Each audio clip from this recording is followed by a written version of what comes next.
crowd of new faces, sort of new. Young faces, young, happy, smiling faces. Left the typewriter. Let the exterior fool you. Yeah. Bill, you are eternally young, as I think everyone in this room can attest. Good afternoon. Thanks for being here. Welcome back from what I hope was a fabulous weekend. And I have no announcements to make at the top. I think you probably saw, if you did not attend, the President's announcement that he made, his nomination for Secretary of the Treasury. Beyond that, I got nothing. I'm sorry, Secretary of Labor. There is a Secretary of the Treasury. Thanks. It's still Sunday. Go ahead. Thank you. What's the U.S. take on this EU plan with Cyprus that would basically call on Cyprus's government to raid the personal accounts of its citizens? Well, I would refer you to the Treasury Department. We're obviously monitoring the situation right now. Our general proposition is that we believe it's very important for Europe to take steps necessary, as they have been, to both grow and deal with sovereign debt issues. But as regards this particular situation, I would refer you to Cyprus, beyond saying that we're monitoring it. Refer you to Treasury, beyond saying that we're monitoring it. The markets, the worldwide markets, have obviously reacted negatively to this. Is there any concern, anything you would say to the American people about whether this might ricochet to the U.S. economy? Well, again, I'm not going to comment on markets. You might see if Treasury officials will comment on them. I would simply say that we have long said that a strong, stable Europe is in the interests of the United States, and that applies broadly to our approach to all of Europe and to all of the Eurozone. With regards to Cyprus, I would refer you to Treasury, except to say that we're monitoring the situation. And then I'm wondering if the President had any reaction to Hillary Clinton's announcement today that she publicly backs gay marriage now. Well, I can tell you that the President believes that any time a public official of stature steps forward to embrace a commitment that he shares to equality for LGBT Americans, he thinks it's a good thing. And I haven't spoken with him about Secretary Clinton's announcement, but I know that that's what he feels in general when major figures in our society make their views known. And it's testimony to how far this country and how quickly this country has traveled, as he has said. Do you know if she gave the White House any heads up that you would be making this announcement today? I'm not aware that she did. She's obviously a private citizen, and her views are in concert with the President's. So I'm not aware that she gave any heads up. Go to Reuters then. Yeah. Reuters. Thank you, Jay. Mr. Mason. Just a follow-up on Cyprus, Mm-hmm. and without commenting specifically, if you don't want to, about what they're looking at there. Does the U.S., would the White House intellectually support the idea of taxing people's bank accounts for any So let reason? me, you're asking me, without commenting on Cyprus. I'm trying to get you to just comment on the overall theme. Is there anything more you can say about that particular piece? No, I can't. I think that it is the wise course to defer to the Treasury Department and to note only that we are monitoring this closely, as you would imagine, but that our overall approach has been to support a strong, stable Europe because it's in the interest not just of Europe but in the United States. Well, the President, when he makes further travel later this year, G8, G20 related trips, do any specific stops in Europe to discuss not just Cyprus but the EU crisis in general? Well, I have no specific scheduling announcements to make. Obviously, the President of the United States participates generally in meetings like the G8 and G20, and it is certainly the case that international economic issues are top of the agenda also often in these meetings, and will be again this year. The situation in Europe and the Eurozone has been prominent in the discussions in the past several years that the President has had with his counterparts, and I imagine that will continue to be the case. But as part of a broader discussion of global economic issues, the need for all economies to take steps to grow even as they deal with their debt challenges, as is the approach that this president takes, as you know, which is to ensure that we implement economic policies that ensure economic growth and job creation, expansion of the middle class, even as we tackle our deficit and debt challenges. That's the sort of balanced approach he supports here. But I can't predict when these summits come around what will be absolutely top of the agenda, but that issue is certainly one that is frequently discussed. All right, just one follow-up then on Tom Perez. There's already some criticism today from Republicans that Mr. Perez was particularly political in his approach to the law and in aggressively seeking to allow the hiring of illegal workers. Are these concerns that you think may affect his ability to get Senate confirmation? Well, the president believes that Tom Perez is enormously qualified for this position. His record is substantial. His resume is full. As you know, under Tom's leadership at the Justice Department, the Civil Rights Division has settled the 3 largest fair lending cases ever on behalf of families targeted by unfair mortgage lending practices. The division has fought to protect the rights of every American student to achieve the quality education they will need to compete for the jobs of tomorrow. It has dramatically increased the enforcement of human trafficking laws and stepped up its efforts to ensure our nation's veterans do not lose their civilian job because they are serving our nation. Prior to serving in his current role, Tom was the Secretary of Maryland's Department of Labor, Licensing and Regulation, which protects consumers and workers through the enforcement of a wide range of consumer rights, workplace safety, and wage and hour laws. And his record is impressive. His personal story is remarkable. You wonder if you're one of 5 siblings and you're the only one who's not the doctor, if you're the failure in the family. But I think it's pretty clear that he's enormously talented and qualified for the position. Yep. Thank you. I want to go at the Cyprus question again. Good luck. You know, well, I mean, there have been a lot of positive signs about the trajectory of the U.S. economy, and I guess, you know, if you can be specific as to what the administration's concerns are that what is happening there in Cyprus could potentially stall what is happening here in the U.S. Well, we have said all along through the last several years that we need to address the issues that we can control. And we have done that repeatedly with the policy decisions that this president has made and has implemented. And that has led to a period of sustained economic growth, although not, in the president's mind, enough economic growth, which is why we have work to do. It has led to 3 years of private sector job creation, more than 6.3 million private sector jobs created.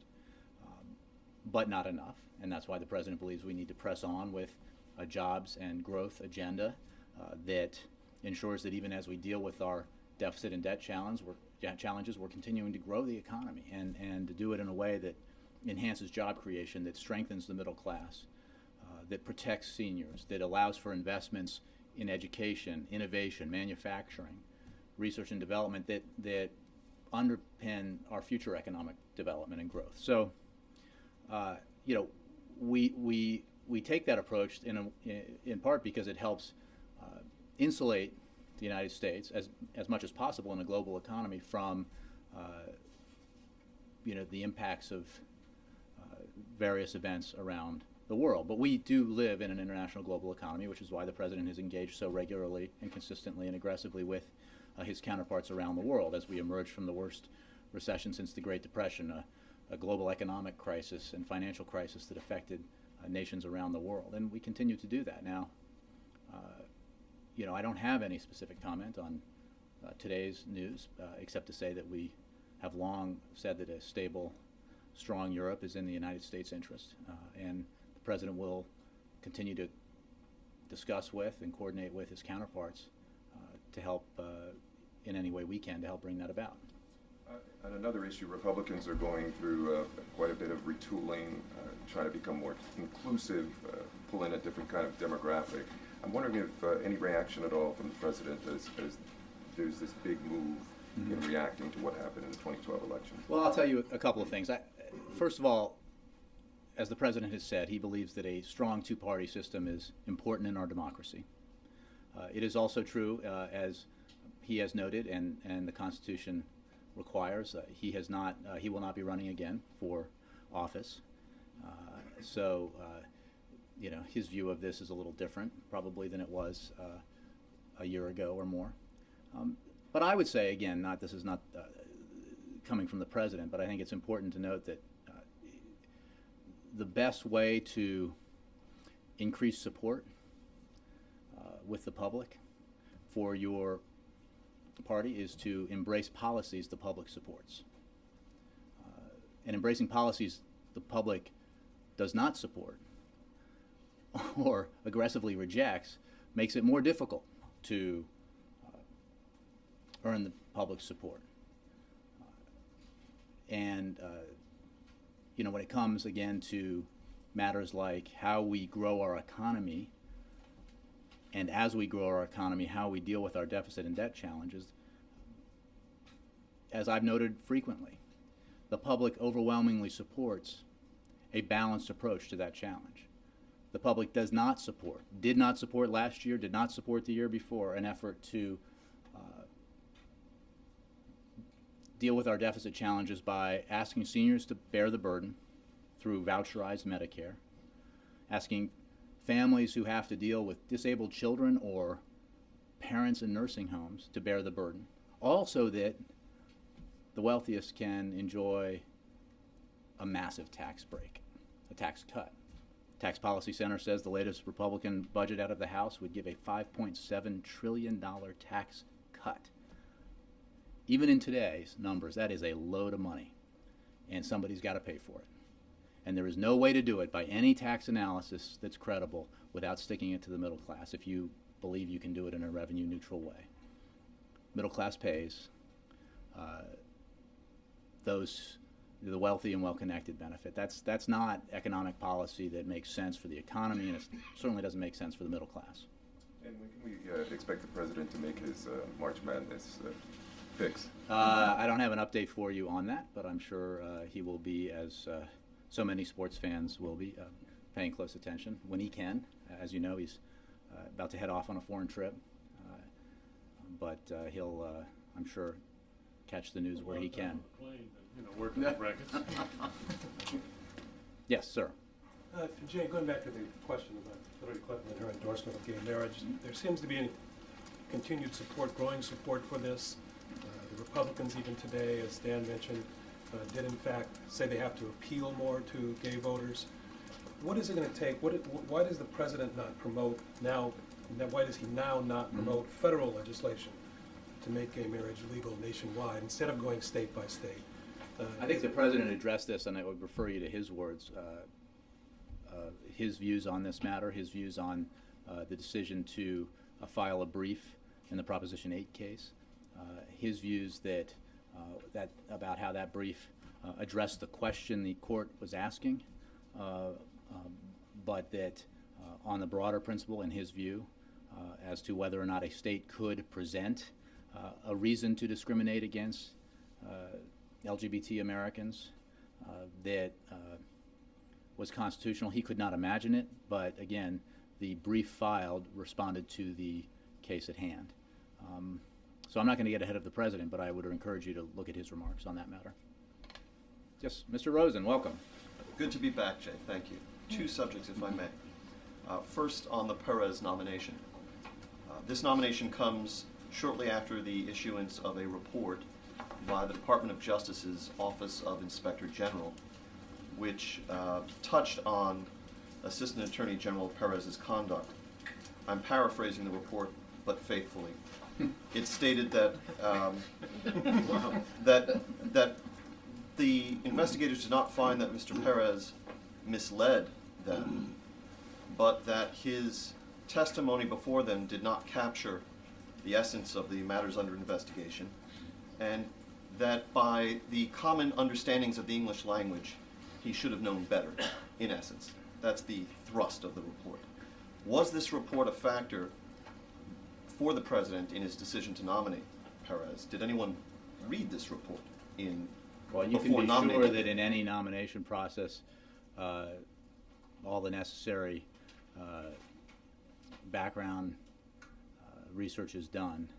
And I would say that the criticism in the Inspector General report, as you noted, of the Civil Rights Division, well, as you didn't know, but I will, largely predated Tom Perez and even this administration.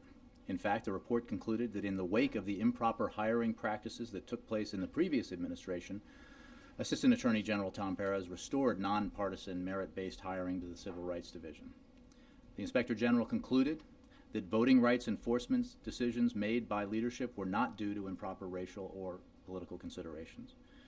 After a number of past incidents of harassment of voting section career staff based on perceived political affiliation, mostly occurring between 2004 and 2007, the Inspector General reported that Mr. Perez has taken a number of steps to foster a more collegial and professional workplace. That's from page 133 in the report. The Inspector General report found that the Civil Rights Division handled the new Black Panther case. I'm beating you to the punch here. That they handled it properly. The OPR, quote, conducted an investigation of the new Black Panther Party case and issued a report dated March 17, 2011, which found that the attorneys did not commit professional misconduct or exercise poor judgment, but rather acted appropriately in the exercise of their supervisory duties. And I could continue with the quotation. The president. You were reading? I am. Okay. Isn't that amazing? Yeah, I'm reading from a report, James. So, and I think Would you address the part of the report that I brought up then? which is. Which is that the investigators found that Perez did not intentionally mislead them, but that by the plain understanding of the English language, he should have testified in a way that captured the essence of the matters under investigation, and that he did not do so. I think the operative sentence is the first part, which is Mr. Perez did not mislead, and that was the finding of the report. Different subject, if I may. Yeah. I checked for this in recent briefings and didn't find that it had been addressed, at least on camera. Does the White House take a position on whether the various lawmakers who have been seeking access to the Benghazi survivors should in fact have that access? As I said on your air the other day, the White House is certainly not preventing anybody from having access to any of the survivors of the Benghazi attack. I think it's worth noting that government employees, in this case, some of them in highly sensitive positions, have responsibilities that existed before and exist after an attack like that. But investigation is ongoing. Cooperation with and briefing of members of Congress continues in the investigation as appropriate and has been in keeping with the incredible amount of cooperation we have provided to Congress in all of their inquiries with regard to the Benghazi matter. I'm not sure what else to say about this. I know that some general assertions have been made, but the fact of the matter is it's under investigation, and certainly nobody at the White House is preventing anybody from talking to anyone. One last question, if I may. When I traveled with Secretary Kerry earlier this month, I had a chance to interview him overseas, and I asked him when we will hear from the Benghazi survivors, and Secretary Kerry disclosed for the first time publicly that he, in fact, had gone to Walter Reed and met with one of the survivors himself. To your knowledge, has President Obama made any effort to meet with or speak with any of the Benghazi survivors himself? We don't talk about specifics in terms of the president's visits to Walter Reed. I can. Or elsewhere? I don't have anything for you on that. I don't know the answer to that question. Yes. Jay, according to a recent poll taken in Israel, 10% of Israelis view President Obama favorably. What type of reception is he expecting, and what's his message going to be to the people there to try to change that perception of him? Well, the president will visit Israel with a message about the enduring relationship between the United States and Israel, about the unshakable commitment the United States has to Israel's security. A commitment that is measured not just in the amount of assistance, but in the strong bonds that our people share. When it comes to this administration's commitment to Israel's security, I think I could point you to comments by Prime Minister Netanyahu, by Ehud Barak, and others who have offered their opinions about the fact that no previous administration has done so much for Israel's security as this administration has. And the president will certainly talk about that. He looks forward to speaking about the future of the relationship, especially with Israeli youth. This is, that incredible country that these ancient history and yet you know, a vibrant democracy and a vibrant economy, especially an economy that is innovative and filled with entrepreneurs, and the president will certainly look to highlight that. And you know, I can tell you he's very much looking forward to this trip. He's looking forward to his meetings with Israeli leaders as well as Palestinian leaders and the King of Jordan. So I think it's going to be a very important and worthwhile trip. According to some foreign policy experts with whom we've spoken, they've said that the best that the president can hope for in this trip is to really convince the Israeli people that he stands with them, that he is on their side. Is that a fair assessment? And if not, what are his other expectations? Well, I think that he, again, I think I would answer it the way I just did. He looks forward to this trip. He looks forward to engaging with Israeli leaders as well as Israeli youth and other Israelis, and to talk about the U.S.-Israeli relationship, to talk about Israeli security and our commitment to Israel's security. The fact of the matter is, when it comes to our relationship and this president's commitment to the security of Israel, you don't have to take our word for it or his word for it. I would point you again to statements made by prominent Israeli leaders about the nature of that commitment, which is as firm and strong as it has ever been. And one on immigration, Jay. The RNC report also called for Republicans to embrace comprehensive immigration reform. Does that in any way impact, move the efforts to get immigration reform passed forward? Well, I don't know that does. What moves it forward is what we continue to see as encouraging progress in the Senate with the so-called Group of Eight. It's an important reminder that even as we deal with other challenges like our budget and deficit issues, that there is a broader agenda, and an agenda that's shared not just by the president but others who believe we need to move forward on comprehensive immigration reform. We need to move forward on measures to reduce gun violence. We need to move forward on investments in infrastructure and education.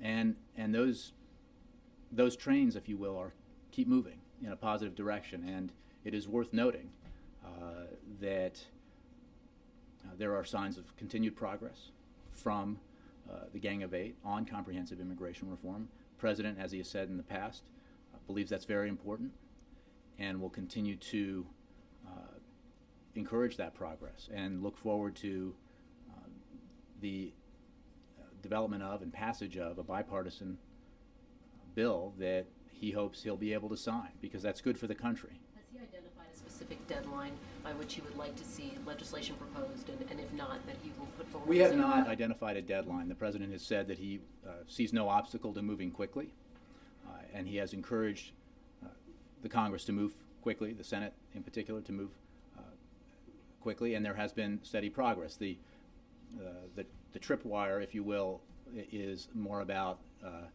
whether or not that progress is seen to have slowed or stopped, and that has not happened. In fact, the opposite is true. It seems to be continuing, and that is viewed here by the President and the rest of us as very positive.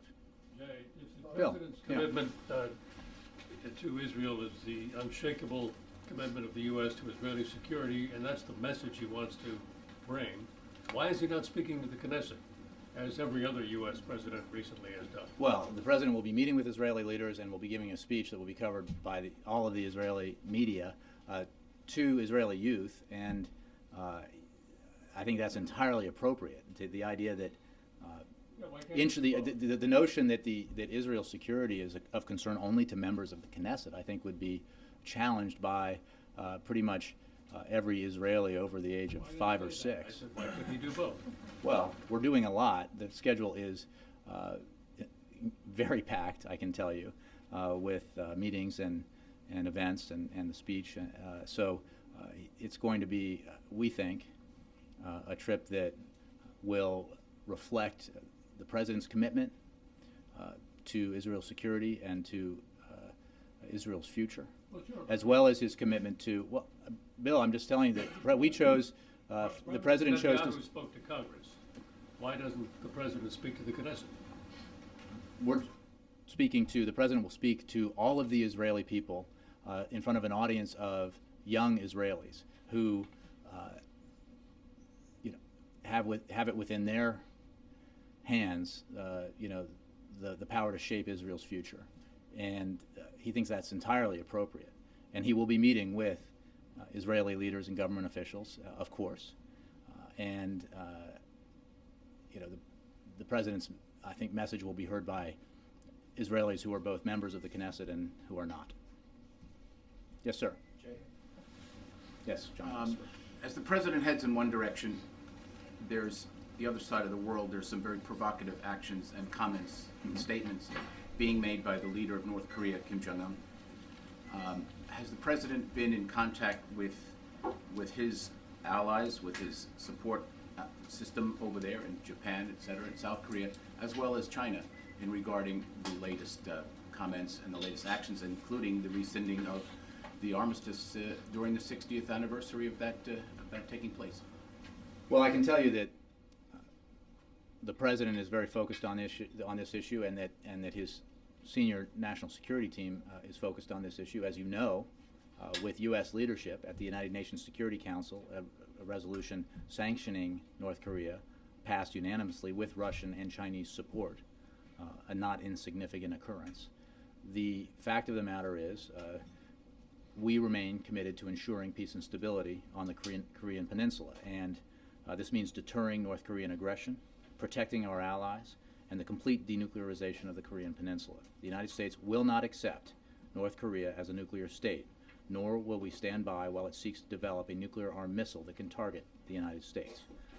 We obviously, as you know, made an announcement recently about developments in our missile defense program that reflects what we consider the increased threat from North Korea.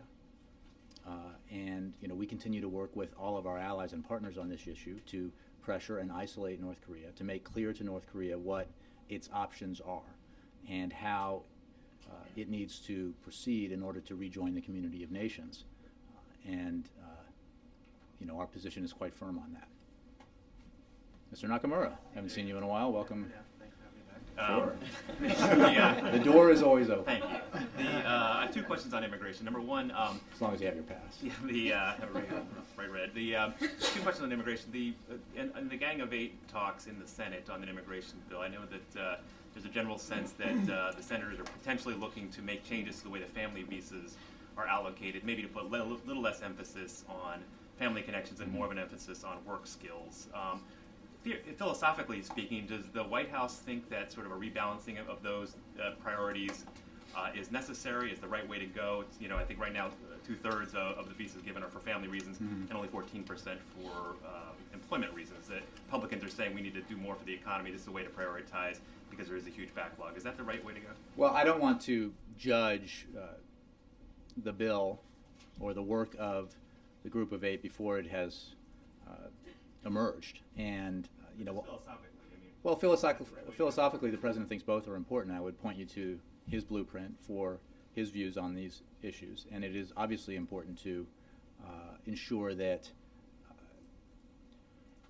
people from abroad who are coming, young people from abroad who are coming and getting educated here with engineering degrees and the like, who have an interest in starting businesses or contributing to the American economy here, should be welcome to do that here, and that's the president's view. But it is also obviously important that family relationships be honored, and I think that an approach that takes both into account is one the president would support. But I don't want to judge an outcome here when it's just in train, if you will. Not it's not a completed effort.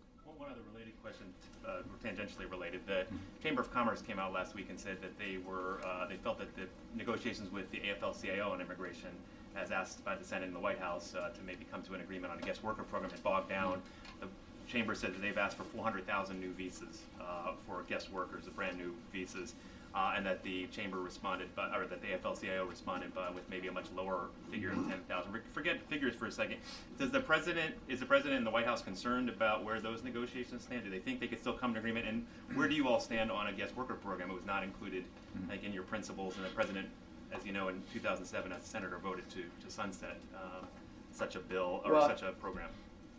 Well, I appreciate the question. As we've said, we hope that the Senate will work on the issue of guest workers, and we have noted the discussions that the Chamber and Labor have had. Again, this is, I think in general we are seeing positive progress when it comes to the overall effort towards producing a comprehensive immigration reform bill. And there's no question that there are issues and challenges that remain for those who are working it out. But I don't want to prejudge an outcome when we're not there yet. The White House involved. The Chamber seemed to indicate that it was mostly the Senate making the decision or helping negotiate that and making decisions on their bill. Is the White House involved with the Chamber and the AFL-CIO in a really active way? I don't have any role to elucidate here for the White House in that effort. I can tell you that we believe that the Senate can address this. Our broader principles have been laid out in the President's blueprint, and as you know, the President is prepared, if progress stalls in the Senate, to move forward with putting his own bill on the table. His hope is that progress continues, and we believe, based on the evidence and the reporting of you and others, that progress does continue, that there does seem to be, at this stage, real interest by both Democrats and Republicans in the Senate on finding a negotiated solution to this big challenge that could produce bipartisan comprehensive immigration reform legislation. And that would be a very welcome development, and we hope that's where it heads. Sure, Mara. So you are not against a guest worker program? Right, we've said that we... For one.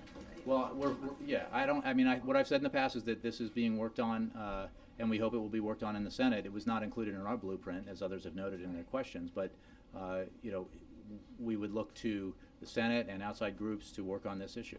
Okay, but just because it wasn't in your blueprint, that doesn't mean you're against it. Correct. Okay, and against a program that would be permanent, not sunsetted. Again, I don't want to, you're talking about things that haven't been decided. I'm not going to draw lines about what has to be in the bill.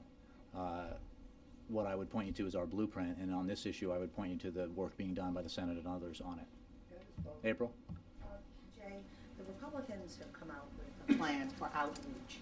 They're spending $10 million for outreach, particularly for the black community. Does the Democratic Party, particularly this White House, feel that it has to vie for the black vote? Absolutely.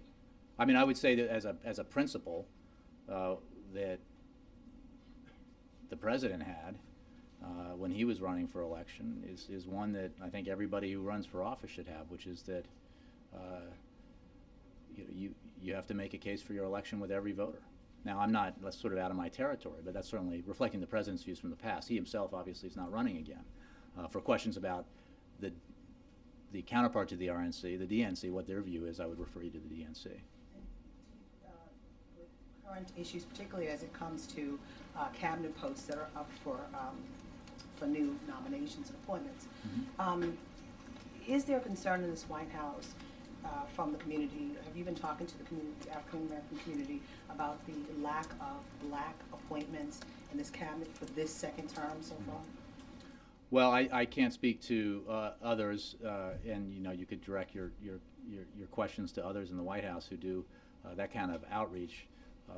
I would only say what I've said in the past, April, which is that this President's committed to diversity. He believes that diversity is valuable because it enhances the decision-making process in the cabinet, and it's important within his senior staff for the same reason. And the President's obviously continuing to make personnel announcements both for his cabinet and other positions, as he did today, and that process is not finished yet. So, since the process is not finished, are you leaving the door open to say there could be an African American appointed to a cabinet post before it's I'm over? simply noting that posts that will be empty have not all been filled. Thanks, Jay. I just wanted, Vice President Biden in Italy this morning made some comments about the Mideast peace process, and he said that when the President goes to Israel, he will be delivering the message that the U.S. plans to be, quote, very engaged in the peace process. And I know you have said that really the focus is on the Palestinians and the Israelis sitting together and having direct one-on-one talks. Can you describe a little bit what the White House really expects its role to be going forward in the process? Well, obviously the United States has been, under this president and previously, an important player in the process that has sought as its end goal peace between Israelis and Palestinians, and that is true in this administration. The president's view and our policy is built around the notion that on the issues that divide them, Israelis and Palestinians need to have direct face-to-face negotiations. That doesn't mean that we have no role, far from it, but it does mean that neither we nor others can negotiate those issues on behalf of the Israelis and Palestinians and hope to reach a solution. The Israelis and Palestinians have to sit down together and have face-to-face negotiations. And it is why we have made so clear that with regards to either side, unilateral actions that make returning to direct negotiations more difficult are, in our view, unhealthy and unproductive to the process. So unhelpful and unproductive to the process. But certainly we have and will continue to be engaged in the Middle East peace process. Yes, ma'am. Jay, Syrian main opposition is meeting today in Istanbul, Turkey, to form an interim government and select a prime minister. Do you have any message to them? Well, I haven't got anything specific with regards to that meeting. I can tell you that we support the Syrian opposition. We have recognized the Syrian Opposition Coalition, and we continue to work with our partners to provide both humanitarian assistance to the Syrian people and non-lethal assistance to the Syrian opposition. We believe strongly that Syria's future has to be without President Assad, that he has blood on his hands and he is in no way to be a part of Syria's future, as the Syrian people have decided. And we've seen, increasingly, albeit too slowly, signs of progress by the opposition and erosion of the regime's position. It is absolutely the United States' position that working together with our partners on this issue, we will continue to support the opposition, support the Syrian people, pressure and isolate the Assad regime, to help bring about the day that Syrians can chart their own future, a more democratic and prosperous future. Thanks, Jay. Yes, sir. Voice of America. Thank you. Then David Jackson, then I'll go. There were two messages out of Israel today. One was some remarks by Netanyahu seeming to hold out a hand to Palestinians. The other one was a remark by the housing minister saying that they intend to go ahead with the current pace of settlement building. I mean, is that kind of is that a helpful thing to have on the eve of President? Well, I don't have anything specific on that particular announcement, except what our general position is that unilateral actions that make it more difficult to engage, to resume face-to-face negotiations, direct negotiations, are not things that we view favorably.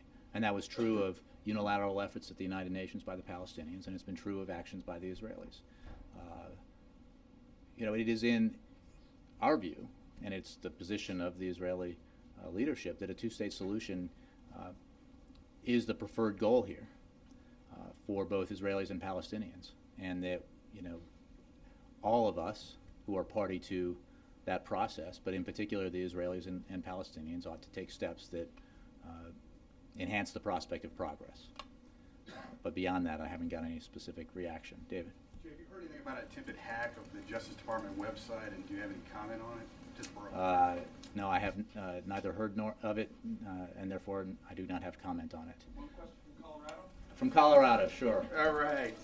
I wanted to follow up on this young woman's question about the high unemployment out in places like Colorado, all around the country, especially in the minority communities, exceptionally high unemployment. And when there's government workers who may be furloughed, millions of Americans unemployed, and family budgets that have been cut, how does the president justify lavish vacations and a golf trip to Florida at taxpayer expense? And does he plan to cut back on his travel?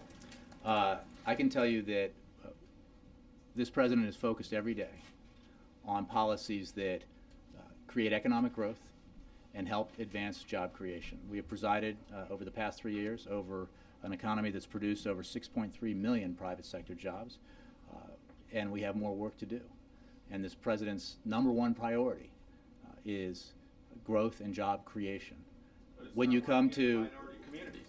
well, the fact is unemployment has come down. It has not come down nearly enough. And what we need to do is embrace policies that advance job creation, make secure the middle class, and create ladders of opportunity for those who aspire to the middle class. We certainly do not need to embrace economic policies that shift the entire burden of deficit reduction onto senior citizens, middle class families, Medicaid recipients. You know, the proposal coming out of the House would slash Medicaid by 1/3. But Talk to that doesn't affect inner city Sure, jobs. it doesn't. You don't think it does? No. People who depend on Medicaid to help send their take care of their kids who are disabled. People who depend on Medicaid to take care of their parents who are in nursing homes. People who are not in the middle class but aspire to it, who depend directly on Medicaid. I think you need to examine what the Medicaid program actually does. Jay, could you just respond to what Speaker Boehner said over the weekend on ABC News? He was asked if revenues are still on the table, and he said the president got his tax hikes on the 1st of January. There's not going to be any more talk about revenues. I'm paraphrasing that too, but also again faithfully. Sure. No, you are. I appreciate the question. I think, and this will be, I should go, let you guys go, but here's what we've seen. We've seen some positive comments from Republican lawmakers, especially in the Senate, about the idea that they could go along with a balanced approach to deficit reduction, a balanced approach that the president has embraced, that Democrats in the Senate have put forward, that bipartisan commissions have suggested is the right way to go, and which the American people overwhelmingly support. You know, there's been some interesting reporting about Republican views on the budget in the House, and how a number of them, including Chairman Ryan and John Boehner, said last year that the people will decide in the election in the fall which course we ought to take, whether it ought to be the House Republican approach to the economy and budgets and deficits or the president's approach. I don't think it's a mystery what the results of that election were. So, but here's the thing. The president believes there is an opportunity for bipartisan cooperation when it comes to deficit reduction. It is wholly unacceptable, not just to him, but to the vast majority of the American people, to say that the well-off and well-connected should not have to do any more. That only senior citizens, middle-class families, people trying to send their kids to college, people trying to take care of parents in nursing homes, they bear the burden. And you know what? In addition to bearing the burden, they're going to pay for more tax cuts for the well-off and well-connected. That on the 1st of January. The president put forward a proposal that includes revenue that was far exceeded, obviously, or exceeded the roughly $600 billion that came with the rate increase for those making $400,000 or $450,000 a year. Now, that may affect some folks, especially in the front row, but it does not affect the vast majority of the American people who had their tax cuts extended permanently. It is absolutely the case that the president believes what John Boehner said last December. There are ample loopholes that we could close that benefit the wealthy and well-connected. There are substantial tax provisions, special provisions for those who have lobbyists that we can limit or eliminate, and that by doing so we can produce revenue that helps reduce our deficit. It is an entirely conservative position that we should close the loopholes that John Boehner says we should close. We should cap the deductions that John Boehner supposedly says we should cap, although we never see specifics, and use that revenue towards deficit reduction as opposed to tax cuts that disproportionately benefit the wealthy and the well-connected. That's a very conservative position. Let's embrace a balanced approach that includes entitlement reform and savings from it, tax reform and savings from it, put it together, reduce our deficit, hit or exceed that $4 trillion target, and do the right thing by not just the economy in a macro sense, but for individual middle-class families across the country. That's the president's belief. Is the Trump offensive over? Absolutely not. The president will continue to engage. No, I mean, the president will continue to engage with members of Congress. Look, you cited John Boehner. I think others have cited Senator Corker. You know, the fact of the matter is there are Republicans who go along with the notion supported by the vast majority of the American people, including a majority of self-identified Republicans, that we can move forward on deficit reduction in a balanced way. And that includes tough choices for Republicans as well as tough choices for Democrats. Thanks, guys. Thank you.